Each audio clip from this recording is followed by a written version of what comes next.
बदल जाता है। तो students, class as a determining factor in society has never been stable, ये स्टेबल नहीं है और ना स्टेबल हो सकता है। पर फिर हम क्यों दुहाई देते हैं कि हर युग का हर जो है जो सोसाइटी है समाज में ये डिवाइडेड है, डोमिनेंट क्लास और जो रूल्ड क्लास है, क्यों ऐसा डिस्टिंक्ट डिवीज़न क्यों है हमारे समाज में? क्योंकि डिविजन्स तो समाज में होंगे। फॉर एग्जांपल यहाँ पे मैं ये बताना चाहती हूँ कि अगर हम अफर्मेटिव एक्शन को देखें, अफर्मेटिव एक्शन कहता है कि सकारात्मक कार्रवाई होनी चाहिए, और सकारात्मक कार्रवाई कहता है कि समाज में सबको हम समान नहीं बता सकते, क्योंकि अगर हम सबको समान बताएंगे तो फिर हमको सबको जो समान नहीं है फॉर एग्जांपल उसको भी हमें समान ट्रीट करना पड़ेगा। अरिस्टोटल ने कहा कि समान को समान ट्रीट करना है और असमान को असमान ट्रीट करना है। तो यहाँ पे समान कौन है, असमान कौन है, इसको समझने के लिए आपको ये समझना ज़रूरी है कि समान वो लोग हैं जिनको समाज में इक्वल अपॉर्चुनिटी मिली है, जिनको समाज में इक्वल एजुकेशन मिला है, क्वालिटी जो है जिनको पहले से मिलती आई है और वो आज समाज में आगे चले गए हैं।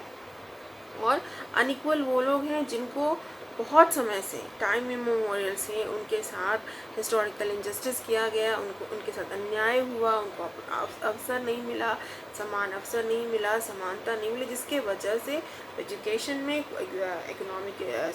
एम्प्लॉयमेंट अपॉर्चुनिटीज़ में और ओवरऑल अपना खुद के विकास में बहुत ही पीछे रह गए।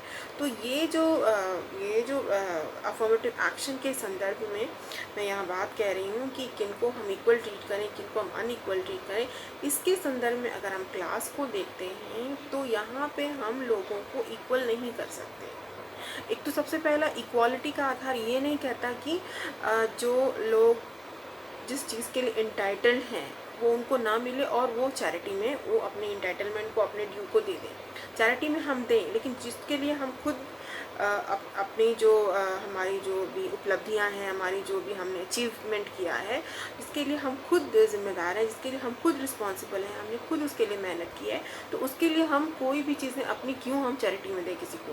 तो दैट मीन्स कि कहीं ना कहीं हमें अपने मेरिट का, हमें उसका हिस्सा मिलना चाहिए, हमें उसका ड्यू मिलना चाहिए। तो फिर अगर हमें नहीं मिलेगा तो हमारे साथ अन्याय होगा। तो अगेन इसके लिए कि जिसको जो मिल रहा है क्योंकि वो मेरिट उनको मिल रही है, तो अगेन वो क्लास स्ट्रक्चर होगा, क्योंकि जिन्होंने मेहनत नहीं की वो उस क्लास स्ट्रक्चर में नीचे हैं। तो हम अगेन कैसे किसी लोगों को यहाँ पे इक्वल करते, इक्वल हम यहाँ पे नहीं कर सकते। ये एक इम्प्लीमेंटेशन फैक्टर या रियलिस्टिक फैक्टर है जिसको हमें समझने की ज़रूरत है क्लास के आधार पे। पर अगर वही हम यहाँ पे थ्योरेटिकल डायनामिक्स देखें कि क्यों बार बार कहा जाता है जो रूलिंग क्लास है, जो रूल करता है, वो एक्सप्लॉइट कर रहा है उन लोगों को जिनके पास संसाधन नहीं है, जिनके पास पैसे नहीं हैं, जिनके पास गुड्स नहीं है, सर्विसेज नहीं है, तो उनको क्यों एक्सप्लॉइट कर रहा है?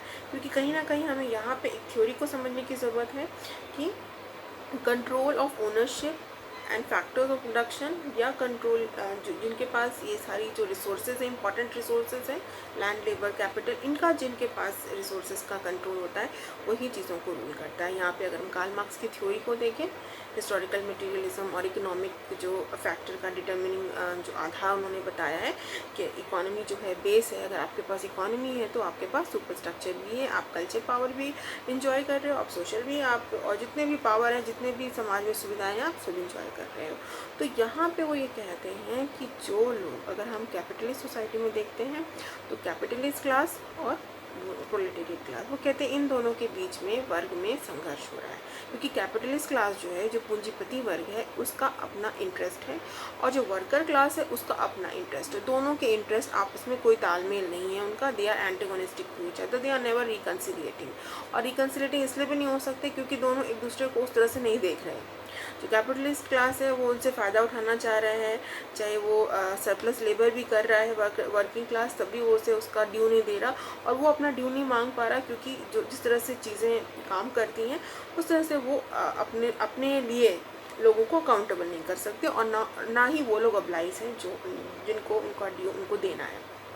तो यहाँ पे again there is a problem, there is exploitation. तो एक ओवरऑल सिनेरियो में हम देखते हैं कि अगर हम मार्क्स की थ्योरी को भी अंडरस्टैंड करने की कोशिश करें तो ये जो क्लास डिवीज़न है हमारे समाज में है। हाँ, लेकिन कार्ल मार्क्स ने ये पूरे जो क्लास डिवीज़न है उसमें कहीं पे भी उन्होंने एक मीडियम क्लास की बात नहीं की। उन्होंने कहा कि एकदम डिस्टिंक्ट क्लासेस में एकदम हैव है और एक हैव नॉट है, जिसके पास बहुत कुछ है और किसी पास कुछ भी नहीं है।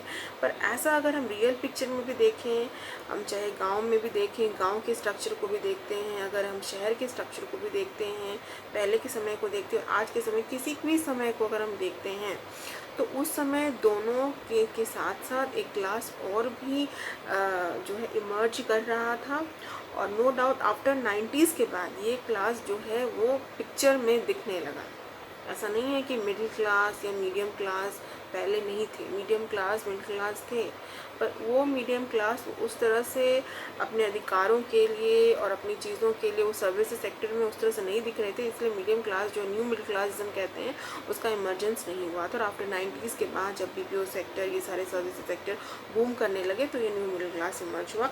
तो हम आज के संदर्भ में कहते हैं कि कार्ल मार्क्स की थ्योरी जो है उस तरह से वो जो क्लास, जो मीडियम क्लास की इमरजेंस है उसको नहीं समझा पा रही।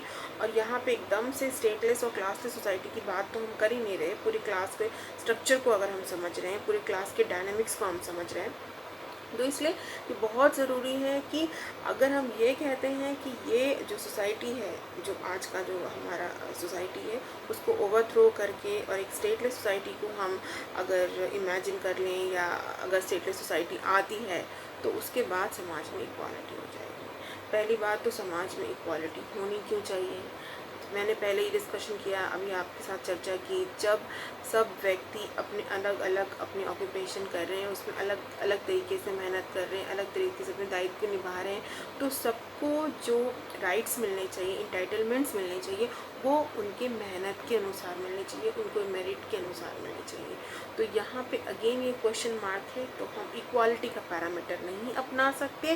दूसरी तरफ से ये भी बात है कि क्या अगर हम उन्हीं लोगों को मेरिट के आधार पर देंगे तो जो हिस्टोरिकल इनजस्टिस का आधार पे, जिसपे SC ST OBC जितने भी मार्जिनलाइज कम्युनिटीज़ हैं, महिलाएं भी शामिल हैं उसमें, जिन्होंने अपने रिजर्वेशन, अफर्मेटिव एक्शन पॉलिसी, इतने सारे प्रोटेक्टिव जो प्रोटेक्शन की बात की है, वो सब जो है वो मीनिंगलेस हो जाएगा अगर ये मेरिट जो है, इसका आधार जो है वो वही अगर सत्य रहे और वही अगर सच रहे।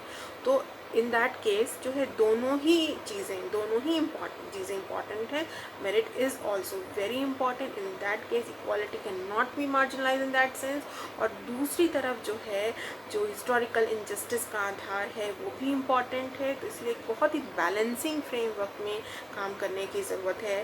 और क्लास के डायनामिक्स को जब हम समझ रहे हैं और हम कह रहे हैं कि अचीव्ड स्टेटस है तो जो है वो वही रहेगा, ऐसा नहीं है। तो हम उसको बदल सकते हैं अपनी मेहनत से, अपने एजुकेशन क्वालिफिकेशन से, अपने डेवलपमेंट से, और आगे आने वाली जो हमारी सरकार है उसके जो भी प्रोग्राम्स हैं और वेलफेयर स्टेट की जो आइडियोलॉजी है उसके थ्रू। तो ये आज का हमारा डिस्कशन था, क्लास जो है डेवलपमेंट कैसे हुआ, और क्लास का जो आधार क्या है, क्लास और कास्ट जो है कैसे एक दूसरे से अलग हैं। अब next in the next scenario I'll try to discuss with you what exactly is class playing its role with caste, और क्लास और कास्ट का एक दूसरे के साथ क्या संबंध है, किस तरह से एक दूसरे के साथ वो कोरिलेट कर रहे हैं, क्लास और कास्ट एक दूसरे के साथ किस तरह से आपस में तालमेल बिठा रहे हैं, क्या इंटरेक्शंस हैं, और क्लास का ओवरऑल जो रोल है हमारे आज के समाज में अफर्मेटिव एक्शन पॉलिसी में, तो उसमें भी हम थोड़ा सा और समझेंगे क्लास को इन डिटेल्स में। तो students, I hope you have learnt a lot today on the particular topic, that is class as a structure in society. Hope you all will come up with your comments and your feedback to me. And if you have any doubts relating to today's discussion, you can always come back to me, and we'll meet in the next program. So thank you.